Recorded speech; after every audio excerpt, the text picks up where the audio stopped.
নমস্কার বন্ধুরা, রাধে রাধে। শ্রী রাধারানীর পাকশালায় আপনাদের সবাইকে স্বাগত। তো বন্ধুরা, আপনারা সবাই কেমন আছেন? আশা করছি আপনারা সবাই ভালো আছেন। বন্ধুরা, আজকে আমি নিয়ে চলে এসেছি আবারও একটা নতুন রেসিপি নিয়ে। আজকে আমি বানাবো রাধা অষ্টমীর স্পেশাল মালপোয়া। খুব কম সময়ে এবং খুব কম উপকরণে তৈরি করে নেওয়া যাবে এই মালপোয়া রেসিপি। তো চলুন বন্ধুরা, বেশি দেরি না করে শুরু করা যাক এই মালপোয়া রেসিপিটি। এখানে আমি একটা জায়গার মধ্যে হাফ কাপ ময়দা নিয়ে নিলাম। ময়দাটা আমি চেলে নিয়েছি। হাফ কাপ গুঁড়ো দুধ দিয়ে দিলাম। এবার এগুলো একটু ভালো করে মিশিয়ে নেব। এখানে আমি 1 কাপ দুধ নিয়ে নিয়েছি। দুধটা আমি জাল দিয়ে ঠান্ডা করে নিয়েছি। এবার অল্প অল্প দিয়ে ব্যাটারটা গুলে নেব।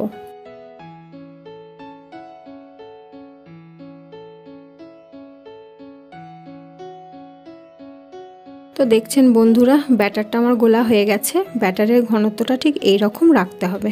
ব্যাটারের মধ্যে কোনো ডেলা যেন না থাকে। বন্ধুরা, আমি যে 1 কাপ দুধ নিয়েছিলাম, দুধটা পুরোটাই লেগে গেছে। ব্যাটারটা 10 মিনিটের জন্য ঢাকা দিয়ে রাখলাম।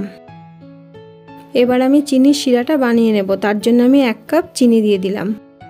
ওই কাপের মাপেরই 1 কাপ জল দিয়ে দিলাম।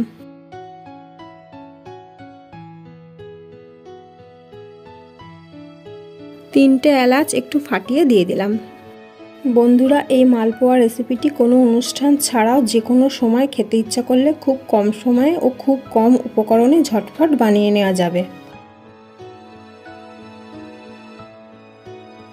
চিনির শিরাটা হয়ে গেছে। এখানে 1 তার বা 2 তারের কোনো দরকার নেই।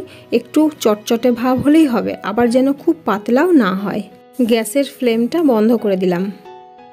এদিকে 10 মিনিট হয়ে গেছে। ব্যাটারটা আরও একবার ফেটিয়ে নেব। ওভেনে আগে থেকে তেল গরম করতে বসিয়ে দিয়েছিলাম। তেল গরম হয়ে গেছে। এর মধ্যে 1 চামচ গাওয়া ঘি দিয়ে দিলাম সুন্দর ফ্লেভারের জন্য। গ্যাসের ফ্লেমটা লো টু মিডিয়ামে রাখতে হবে। বন্ধুরা, তেলটা খুব বেশি গরম করা যাবে না, তাহলে মালপোয়াটা দেওয়ার সাথে সাথে পুড়ে যাবে। একদিকটা হয়ে গেছে, এবার মালপোয়াটা উল্টে দেব। মালপোয়াটা হালকা ব্রাউন কালার হয়ে গেলে তুলে নেব। মালপোয়াটা ভাজা হয়ে গেছে। এবার আমি খুন্তির সাহায্যে চেপে এইভাবে মালপোয়া থেকে তেলটা বের করে নেব। এইভাবে আমি বাকিগুলো সব ভেজে নেব।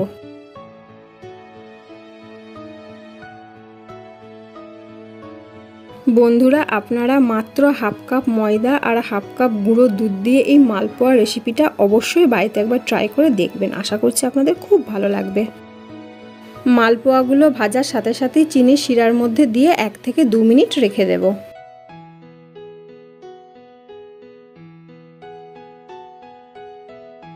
দেখছেন বন্ধুরা, মালপোয়াগুলো কত সুন্দর আর কত লোভনীয় হয়েছে। বন্ধুরা, এই মালপোয়া রেসিপিটা আপনাদের কেমন লাগলো আমাকে কমেন্টের মাধ্যমে জানাতে ভুলবেন না যেন। মালপোয়াগুলো একটা প্লেটের মধ্যে সার্ভ করে দিয়েছি আর একটু বাদাম দিয়ে সাজিয়ে দিলাম। বন্ধুরা, ভিডিওটা ছিল এই পর্যন্তই। ভিডিওটা প্রথম থেকে শেষ পর্যন্ত দেখার জন্য ধন্যবাদ। দেখা হবে আবার অন্য একটা নতুন রেসিপি নিয়ে। আপনারা সবাই ভালো থাকবেন, সুস্থ থাকবেন। রাধে রাধে।